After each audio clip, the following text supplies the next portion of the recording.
Hello, that's the last video of this quiz. I hope you enjoy and then I hope you answer all the questions well. This is the way to know your progress. So this one is hard. 你有冇呢支筆？你有冇呢支筆？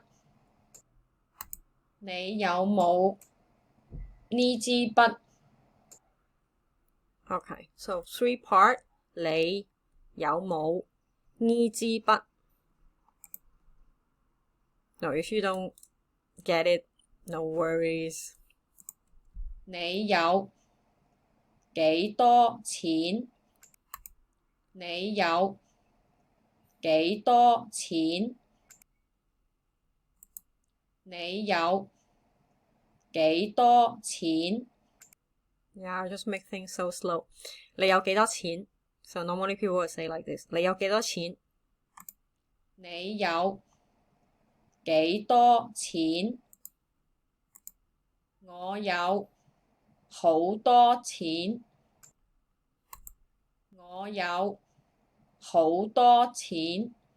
So the last time. 我有好多錢。 Alright, all together. 你有冇呢支筆？你有幾多錢？我有好多錢。 Nice. Alright, so let's see the answer for this one.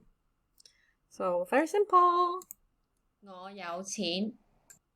Okay, not this one. This one. That's questions. 你有冇呢支筆？ Yes. 你有冇呢支筆？ It means do you have this pen? 你有冇呢支筆？你有幾多錢？ So it's how much money do you have? 你有幾多錢？ Nice. 我有好多錢。我有好多錢。我有好多錢。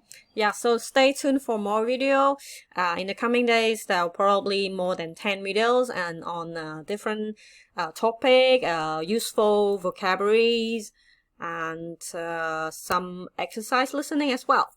Stay tuned.